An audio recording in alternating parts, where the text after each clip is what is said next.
Assalamualaikum warahmatullahi wabarakatuh. Perkenalkan, nama saya Nafiatul Khairia, mahasiswa PAI semester 1, Sekolah Tinggi Agama Islam Grobogan. Saya akan menerangkan sedikit materi mata kuliah filsafat ilmu guna memenuhi tugas ujian akhir semester. Yang pertama yaitu mengenai logika sebagai sarana ilmiah, meliputi logika deduktif dan indukatif. Yang pertama yaitu pengertian logika ilmu. Logika berasal dari kata Yunani kuno, yaitu logos, yang berarti hasil pertimbangan akal pikiran yang diutarakan lewat kata dan dinyatakan dalam bahasa. Macam-macam logika yaitu yang pertama ada logika deduktif dan indukatif. Logika deduktif adalah cara berpikir dengan menggunakan premis-premis dari fakta yang bersifat umum ke khusus yang menjadi kesimpulannya. Logika induktif merupakan cara berpikir yang berdasarkan fakta-fakta yang bersifat khusus terlebih dahulu dipakai untuk menarikan kesimpulan atau umum. Yang kedua yaitu ada logika formal dan material. Logika formal atau disebut logika minor mempelajari tentang asas, peraturan, atau hukum-hukum berpikir yang harus ditaati agar orang dapat berpikir dengan benar dan mencapai kebenaran. Sedangkan logika material atau mayor mempelajari tentang pekerjaan akal serta menilai hasil-hasil logika formal dan mengujinya dengan kenyataan praktis yang sesungguhnya, mempelajari sumber-sumber dan asalnya pengetahuan, alat-alat pengetahuan, proses terjadinya pengetahuan, dan akhirnya merumuskan metode ilmu pengetahuan itu. Yang ketiga yaitu ada logika murni dan terapan. Logika murni merupakan pengetahuan mengenai asas dan aturan logika yang berlaku umum pada semua segi dan bagian dari pernyataan-pernyataan dengan tanpa mempersoalkan arti khusus dalam suatu cabang ilmu dari istilah pernyataan yang dimaksud. Logika terapan adalah pengetahuan logika yang diterapkan dalam setiap cabang ilmu, bidang-bidang filsafat, dan juga dalam pembicaraan yang menggunakan bahasa sehari-hari. Yang kedua yaitu tentang pengertian berpikir ilmiah. Berpikir ilmiah adalah berpikir yang logis dan empiris. Logis adalah masuk akal dan empiris adalah dibahas secara mendalam berdasarkan fakta yang dapat dipertanggungjawabkan. Metode ilmiah berkaitan dengan gabungan dari metode deduksi dan metode induksi. Jadi, suatu proses pemikiran dapat dituangkan dalam pembuatan metode ilmiah dan juga membuktikan tentang penalaran yang melahirkan logika dibantu dengan metode deduksi dan induksi, maka akan menghasilkan pengetahuan yang baru. Dengan metode ilmiah, pengetahuan akan dianggap sah adanya. Bab 9 yaitu mengenai prinsip-prinsip metodologi menurut pandangan René Descartes. Yang pertama yaitu membahas tentang pengertian metodologi. Metodologi bisa diartikan ilmu yang mempelajari tentang metode-metode. Metodologi disebut juga sebagai science of methods, yaitu ilmu yang membicarakan tentang cara atau petunjuk yang praktis di dalam penelitian. Yang kedua yaitu ada unsur-unsur metodologi.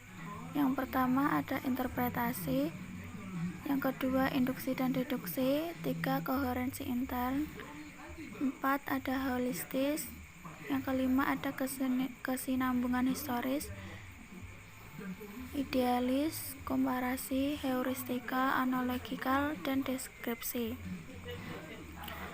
Yang ketiga yaitu ada prinsip-prinsip metodologi menurut pandangan René Descartes.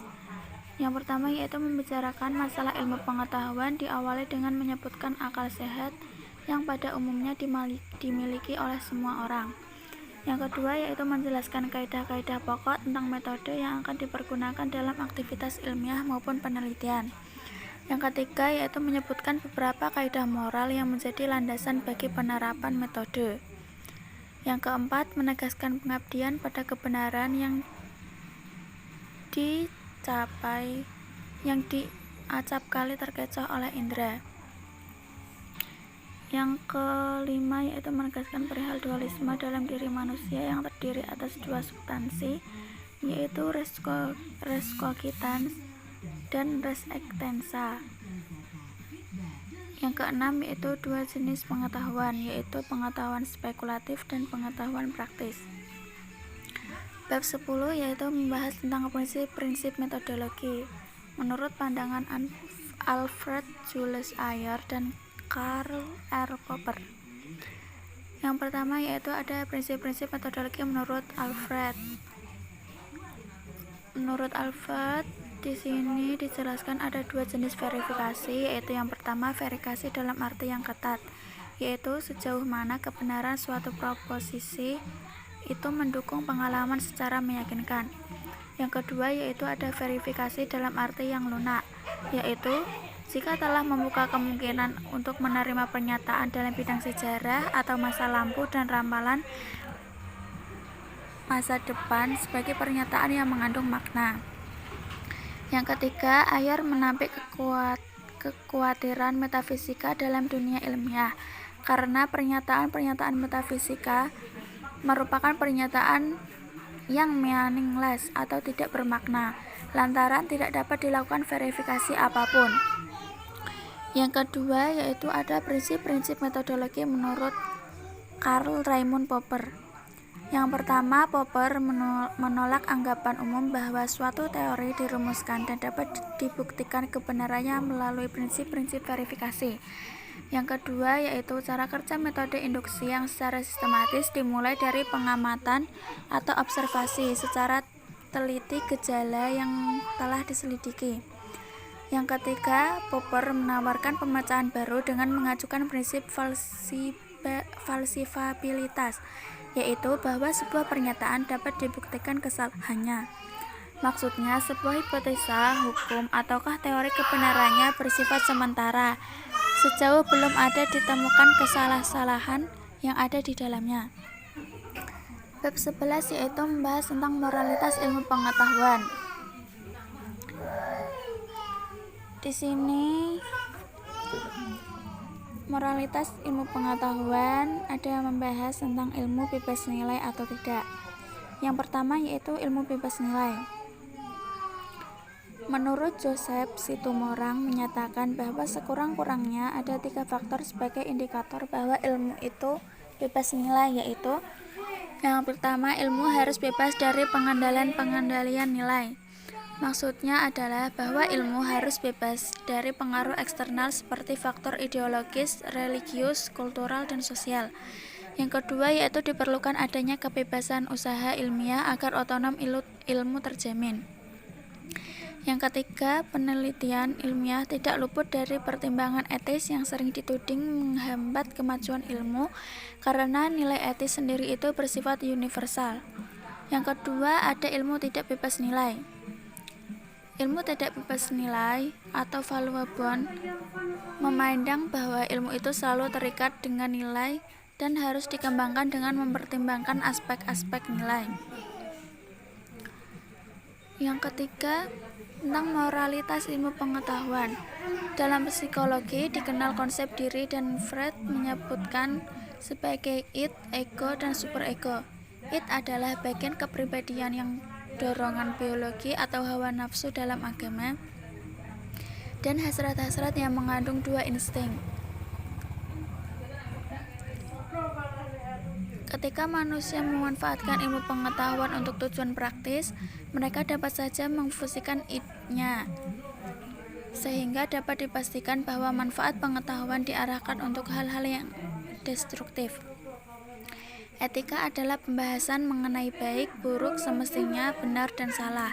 Yang paling menonjol tentang baik dan kewajiban, keduanya bertalian dengan hati nurani. Etika merupakan tatanan konsep yang melahirkan kewajiban itu dengan argumen bahwa sesuatu tidak dijalankan berarti akan mendatangkan bencana atau keburukan bagi manusia. Oleh karena itu, etika adalah seperangkat kewajiban tentang kebaikan yang melaksanakannya tidak ditunjuk. Bab 12 yaitu membahas mengenai pemikiran pendidikan Islam menurut Muhammad Iqbal. Yang pertama ada biografi Muhammad Iqbal. Muhammad Iqbal lahir di Sialkot, Punjab pada tanggal 9 November 1977 yang bertepatan dengan tanggal 3 Zulqa'dah tahun Hijriah 1294. Iqbal adalah keturunan kasta Brahmana dari Kashmir. Kakaknya bernama Syekh Muhammad Rafiq, ayahnya bernama Nur Muhammad, adalah seorang tokoh sufi, dan ibunya bernama Imam Bibi, dikenal juga sebagai muslimah yang soleh. Yang kedua ada karya-karya Muhammad Iqbal. Di sini saya sudah menuliskan karya-karyanya, bisa dibaca sendiri ya. Bab 13 yaitu membahas mengenai pemikiran Imam Al-Ghazali tentang ilmu dan epistemologi dalam filsafat ilmu. Yang pertama yaitu pemikiran Imam Al-Ghazali tentang ilmu dan epistemologi dalam filsafat ilmu.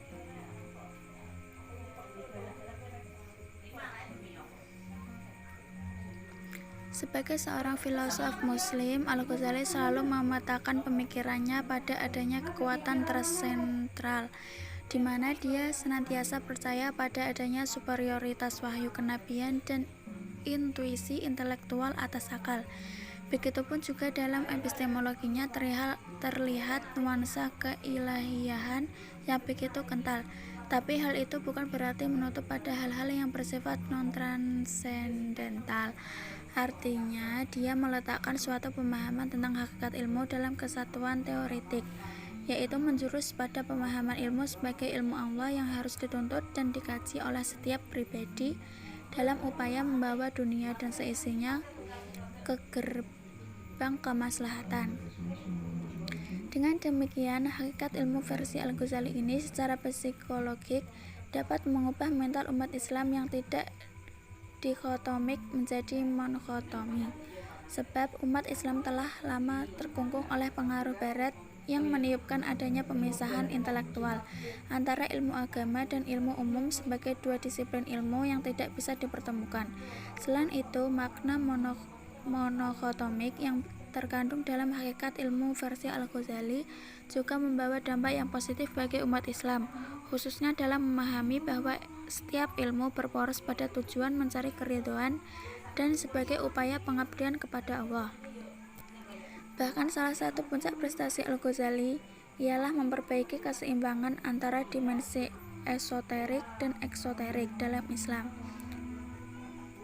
Bab 14 yaitu membahas tentang strategi pengembangan ilmu keislaman di Indonesia. Yang pertama yaitu pengertian ilmu keislaman. Ilmu keislaman adalah segala sesuatu yang bertalian dengan agama Islam. Pendidikan agama Islam secara etimologis, pendidikan diterjemahkan ke dalam bahasa Arab atau tarbiyah dengan kata kerjanya yaitu rabba yang berarti mengasuh, mendidik, dan memelihara. Menurut pendapat ahli Ki Hajar Dewantara, pendidikan adalah tuntunan di dalam hidup tumbuhnya anak-anak. Maksudnya, pendidikan adalah menuntun segala kekuatan kodrat yang ada pada anak-anak itu, agar mereka sebagai manusia dan sebagai anggota masyarakat dapat mencapai keselamatan dan kebahagiaan yang setinggi-tingginya. Yang kedua, ada awal perkembangan studi Islam. Ilmu keislaman pada zaman awal dilaksanakan di masjid-masjid. Mahmud Yunus menjelaskan bahwa pusat studi Islam klasik adalah Makkah dan Madinah, Basrah dan Kufah, Damaskus dan Palestina, dan Fustat yang berada di Mesir. Studi Islam sekarang ini berkembang hampir di seluruh negara di dunia, baik di dunia Islam maupun bukan negara Islam. Di dunia Islam terdapat pusat-pusat studi seperti Universitas Al-Azhar di Mesir dan Universitas Ummul Qura di Arab Saudi. Di Indonesia, studi Islam atau ilmu keislaman tinggi dilaksanakan di 14 Institut Agama Islam Negeri atau IAIN dan 39 Sekolah Tinggi Agama Islam atau STAIN. Studi Islam di negara-negara non-Islam diselenggarakan di beberapa negara antara lain di India, Chicago, Los Angeles, London, dan Kanada. Begitulah studi Islam sejak zaman awal pembentukan Islam hingga sekarang ini. Yang ketiga yaitu ada ilmu keislaman di Indonesia. Pada awal perkembangannya Islam di Indonesia, pendidikan Islam di Indonesia dilaksanakan secara informal. agama Islam datang ke Indonesia dibawa oleh para pedagang Muslim. Pendidikan dan pengajaran secara informal ternyata membawa hasil yang sangat baik. Mereka dibiasakan untuk melakukan perbuatan-perbuatan dengan didahului membaca basmalah. Usaha-usaha pendidikan agama di masyarakat yang kelak dikenal dengan pendidikan non-formal, masyarakat yang kuota agamanya ada tradisi yang mewajibkan anak-anak yang sudah berumur 7 tahun. Modal pokok yang dimiliki mereka adalah semangat menuntut ilmu agama bagi anak-anak. Implementasi pendidikan di pusat-pusat pendidikan non formal seperti surau, langgar, masjid, serami rumah sang guru adalah berkumpul murid besar dan kecil. Kegiatan itulah yang menjadi cikal bakal didirikannya pesantren, yang mana tingkatan global pendidikannya disebut madrasah, lalu dipecah sebagai 3 tingkatan, yaitu ada ibtidaiyah, sanawiyah, dan aliyah. Motivasi lain yang mendorong untuk didirikannya pesantren adalah keinginan untuk lebih mengintensifkan pendidikan pada anak-anak. Pondok berarti tempat menginap atau asrama. Pesantren berarti tempat para santri mengaji agama Islam. Pondok pesantren adalah tempat murid-murid mengkaji agama Islam. Selain pesantren, usaha pembangunan pendidikan Islam di Indonesia juga terus menambah ke sistem pendidikan nasional yang bersifat umum, yaitu pendidikan Islam yang berbasis nasional seperti MIN, MTSN, dan MAN, yang kapasitasnya sama dengan SD, SMP, dan SMA. Di ketiga tingkatan sekolah umum tersebut, yaitu SD, SMP, SMA, kini sedikit banyaknya kerap diajari pendidikan agama Islam yang pokok seperti akidah, akhlak, dan fikih. Sekian dari saya. Wassalamualaikum warahmatullahi wabarakatuh.